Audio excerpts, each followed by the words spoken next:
Euroshop, c'est le salon leader des biens d'investissement pour le commerce. Et il n'y a aucun autre salon d'une taille aussi grande que l'Euroshop, mais aussi le nombre d'exposants et aussi le nombre de visiteurs qui sont venus pour la dernière fois.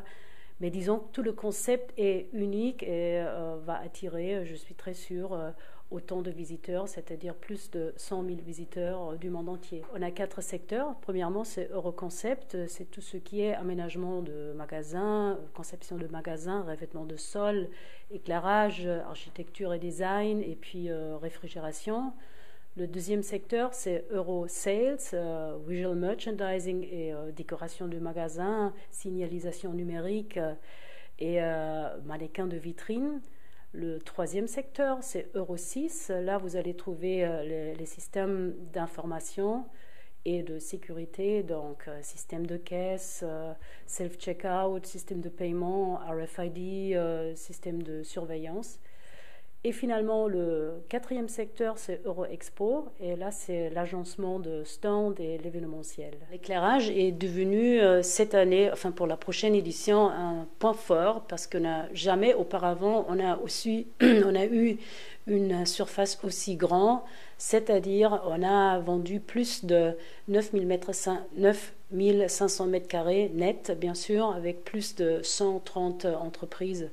Et ça, ils occupent un pavillon un an entier. Dans le pavillon, il n'y a pas de lumière de jour. On a couvert toutes les lucarnes, toutes les fenêtres pour mettre bien en scène les systèmes d'éclairage. On a créé une manifestation spéciale à l'intérieur d'Eurosales pour les producteurs de mannequins de vitrine de haute qualité. Ça s'appelle MQ. MQ, c'est fait pour mannequins, bien sûr. Et c'est une surface d'à peu près de 2000-3000 mètres carrés où on regroupe les secteurs premium. Le Designer Village est fait pour les architectes et les studios de design et on offre un cadre, disons, hors de l'ordinaire. On offre 22 emplacements pour les architectes. Ce sont des cubes énormes, très hautes, et qui attirent l'attention et qui font possible que les architectes soient remarqués parmi les grands exposants qui sont autour. Il y a toujours notre Euro 6, toute la technologie de demain, si vous voulez.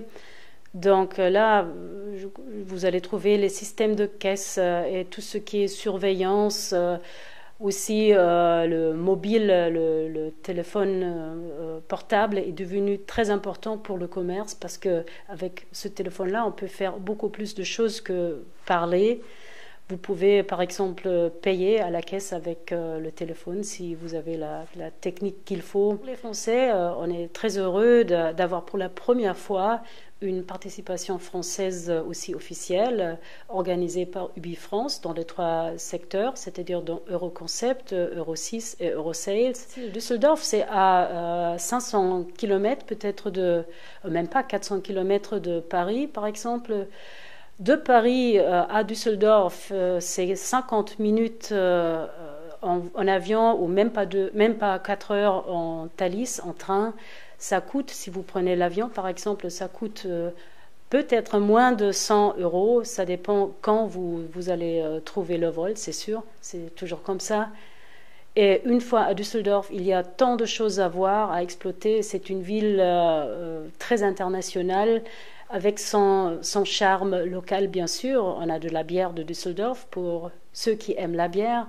Mais à part ça, il y a des highlights dans l'architecture, comme les édifices Gehry dans la zone du port. Il y a beaucoup de centres de mode, des centres commerciaux à voir. Il y a la fameuse queue qui correspond à peu près aux Champs-Élysées, mais dans un cadre plus modeste, bien sûr.